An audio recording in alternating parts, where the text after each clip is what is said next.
The US. Has won the Vietnam War. If you want to see my explanation for how I thought this would have happened, you can see part 1, but the summary is that Diem stayed in power in South Vietnam and wasn't assassinated. So what now? What is this world in which the US has won the Vietnam War like? I'll briefly talk about the US and how it's different, and then I'll explore the Cold War and the world today, how that would have been different. Firstly, the US and its culture and the culture of the world would have been very different. And I've discussed this in my first video, but let's just jot down some of the key differences. The US would be more pro-war without the protracted and damaging Vietnam War. It would generally be more conservative without the cultural changes that were triggered by the Vietnam War and the coalition of all the protests, which turned into general liberalism that we know today.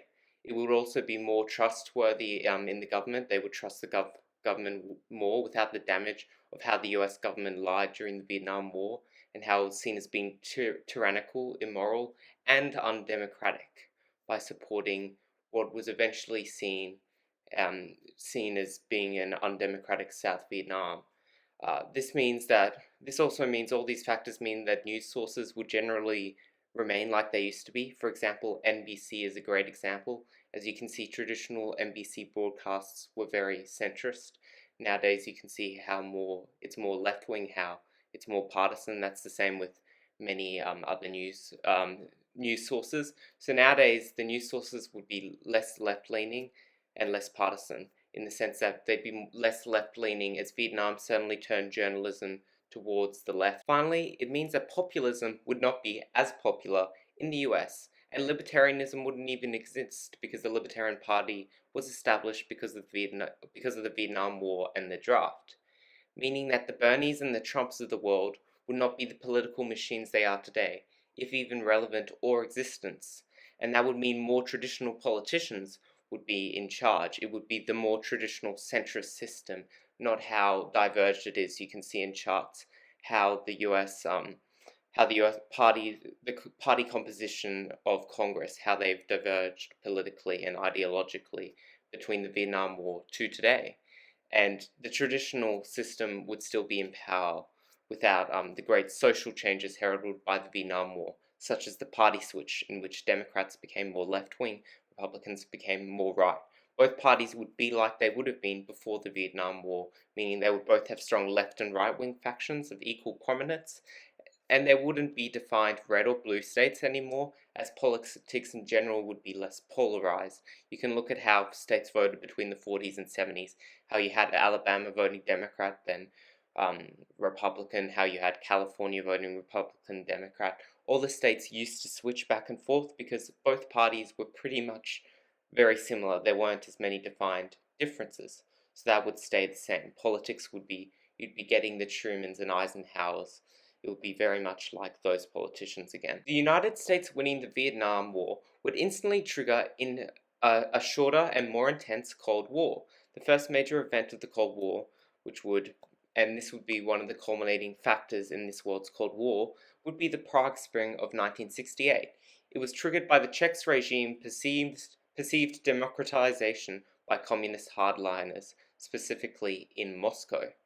Johnson, having won in Vietnam, would have provided the US and democracy in general with more prestige, which would have both elevated the extent of Czech resistance, other blocs' opposition to the invasion of Czechoslovakia, such as Yugoslavia, Romania, and Albania, and it would have also heightened Soviet intentions to squash this rebellion, seeing it as necessary to fight capitalism, which in this world would have been seen as winning, since the Americans repelled Korea. Now they had won Vietnam. What was next? There, the Soviets would have insisted on invading Czechoslovakia to stop any perceived democratization. However, in this world, countries like Hungary, who had only in 1956 had a counter-revolution which had been quashed, and Poland, which was very much always getting ready for a revolution to overthrow Soviet rule, would not have gotten involved in this, as their populaces would have seen the US more favorably. They would have seen the US as being more supportive and assertive in supporting fights against the Soviet Union, and therefore the populace would have been more involved in it. So you'd see solidarity being more popular in Poland earlier.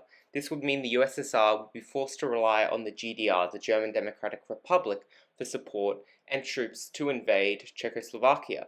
This would have evoked memories of the 1938 Nazi invasion of Czechoslovakia, and that would result in a mass increase of resistance to the USSR attempts to squash the rebellion. So there would be a much more prolonged and violent fighting in Czechoslovakia, which would weaken the USSR and also make it a global pariah, similar to the world's reaction to the US's atrocities in Vietnam, but much more elevated. So the USSR would definitely be seen as bad, given their reaction and the violence they would commit in Czechoslovakia. This would cause even greater discontent in Eastern Bloc regimes. This would further continue this negative loop, whereas the Eastern Blocs would get more discontented. The Soviets would put troops in, then they would get even more angrier. The Soviets would plop more troops in, and this would create a negative cycle which would cause the collapse of the USSR. We'd even see them invading countries like Romania, which their leader was very independent on what his policies were, and they would invade to re-establish rule and domination of the Central Soviet control of all these states. And this chaos would just create discontent in the USSR and would delegitimize the conservative factions of the communists, leading to an early rise of the reformers such as Gorbachev and Yeltsin, who would end the USSR in our time. All this chaos would precipitate an earlier fall of the Soviet Union and breakaway of the Eastern Blocs. This would likely happen in the late 70s, when the Soviet economy was already stalling and they were having many economic problems, such as food shortages, and the US would likely exploit this even more in this timeline by not giving food resources to the USSR, which would force them to collapse. Now, and another significant difference in this world caused by the USSR collapse and its downhill from the 70s on would be that it would not be allowed to be on the offensive like it was in the 70s, where it was funding wars in Angola and Mozambique against colonial regimes. This means that these regimes in this time would be much more stabler and more likely to still exist. Now, there will be significant differences, however, in the fall of the Soviet Union and its creation into Russia that we know today. Now, still, countries like Belarus, Ukraine, Estonia, Latvia, Lithuania, they would all break away because they all had established nationalist movements and were also SSRs, so they had states within the USSR. However, in Central Asia and the Caucasus, this isn't actually a given. So maybe in the Caucasus, it's more likely that countries like Armenia and Azerbaijan would break away, but you've got to remember Stalin was from Georgia, so there was quite a lot of support for the USSR and Russia in those places. However, we could still see those breaking away. But the one place that likely wouldn't break away in this timeline would be Central Asia. As in Central Asia in our time, they still supported staying with Russia, but eventually decided to break away. However, in this time, this is certainly not going to happen for a couple of reasons. Okay, in the 70s, there were lots of Russians in the area. In many areas, there were a majority in total in the SSRs, like Kazakhstan, SSR. They were close to a majority, around 40%, 30% in many of the places. So there were many Russians there which would support staying with Russia. The second factor is that they hadn't had the birth rate boom, where Russian birth rates went down because of lack of food and Russia being depressing, so they didn't have children. So the number of minorities rose while Russians went down. This wouldn't happen in this world, so they're more likely to stay because of that. Also, they had much more support. They were very loyal to the Soviet Union in Central Asia, so they would likely be loyal to Russia and want to stay with it. They hadn't had the nationalism growth or the rise of Islamism, which led to nationalism in those areas. Therefore, they would likely stay with Russia. Okay, now there's some more differences that we'd see in Eastern Europe in this world and Russia. Firstly, the Russian economy would be much better as it would have left communism earlier. This would have led to a better recovery. They wouldn't have had all the bad impacts that we saw with Yeltsin's recovery, as I will explain right now. So, what do we know happened in this period of time, the 70s and 80s and the 90s? What happened was that the developed nations shipped their industry off to the developing nations, to nations like China, to nations like India. They shipped it off there. Well, what would be the perfect place to ship all your industry now? that's only next door. It would be Eastern Europe and Russia, which were very undeveloped, which would have low wages. This would be the perfect place to open factories for cheap labor. This means that these countries would industrialize very quickly, like what we saw with China in our time. Russia would map that. It even had the factories for it, and their people needed jobs, and they didn't have good work regulations. So this would be the perfect place to go. So we'd see these countries rapidly developing, and we wouldn't see their stagnation in both their economy and their population growth that we see nowadays. This means there'd be more Russians, there'd be more of a power. They'd even could be a world power at this stage with the extra time and the better economy. So Russia would be in a much better stage. It would be a world power. It would be like the China of our world, potentially. Now, and we definitely see more of the population growth, which would have the factor that would allow it to become a world power, unlike our days where the population is collapsing. Another factor in this point is that China wouldn't be the power it is today, okay? China wouldn't have become the massive economy, as who was the US president who decided to open up to China? It was Richard Nixon. Richard Nixon wouldn't have won the election because Johnson would have been popular for winning Vietnam. So firstly, that wouldn't have happened. Secondly, if the Soviet Union was falling apart, and if the Soviet Union had fallen apart, there would be no reason to have détente with the communist regime. In fact, you'd want to crush it. So they definitely wouldn't open up to China. They would embargo it. And this would mean that China would remain a rural backwater under communism until it collapsed a few years after the death of Mao, so maybe in around the 80s. Think of Tiananmen Square that actually succeeds and overthrows the regime. This is likely that it would overthrow the regime and not become another North Korea, since North Korea is unique given it had the communist monarchy which controlled power, so there were no other internal factors.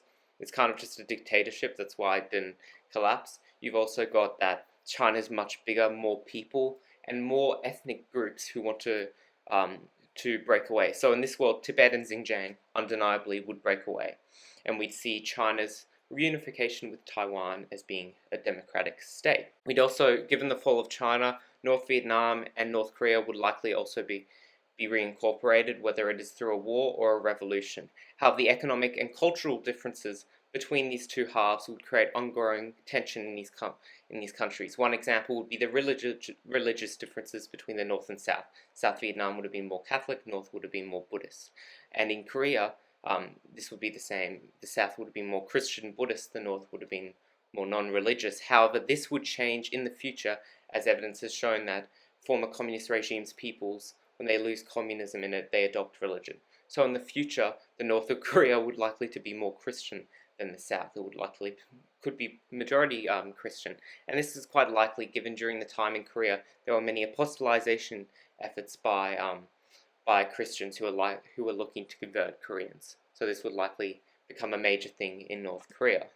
Now let's quickly talk about Cuba and South America. With an early fall of communist regimes, the US would likely intervene in the Americas and Cuba to crush any remaining socialist regimes, now having no backers, which would stop the US from invading them. This would stabilize many regions, meaning less refugees into the US, such as Cubans, Venezuelans, Colombians. Therefore, to an extent, would also stabilize Mexico, which got an influx of these groups of people. This would weaken the cartels, and also the cartels would just be even more weakened as the US would take an even bigger interest into this region without the distraction of China and Russia, meaning less Hispanic immigration, and this wouldn't impact the culture of the US and how states vote. Think about California's switch from Republican to Democrat. Think about the changes in Texas, New Mexico, Arizona, so on. Now let's look at Africa and Asia quickly. Many things would be different. For example, you now have a democratic China, and there would also be many other differences. For example, colonialism in many regions may still be prevalent, as without the Soviet backings of revolutions against the colonial powers, the nations would be able to maintain control, which would be seen as necessary to maintain pride and fight American hegemony, as they would be the only main global power for a very, very long time in this world, which would begin to annoy the Europeans, as they would see no tangible threat to them except American domination. In addition, states like Rhodesia and South Africa and the former Portuguese colonies may have more of a chance of survival in this world without Cuban and Soviet backings of rebels, such as in Angola. But this all depends on the US's stance, whether they choose to embargo them or not embargo them, as they did in this world. However, given these states could be more conservative generally, it's likely that an embargo on these states may not be as prevalent. In addition, because the US would not have had as large a civil rights movement because of the lack of the Vietnam War protests, which mixed with this could make the US even more likely not to back revolutions or embargo countries, apartheid regimes like South Africa or Rhodesia. And in addition, the Europeans would see these former states as a key to their counterweight against American domination. And look, the UK had colonies in Oman at this time, for instance, so the European countries were still in the colonialism game. So overall, the world would be very different. Some places would be better, some places would be worse. But at the end of the day, it's up to your opinion whether this is the world you would have wanted to have lived in.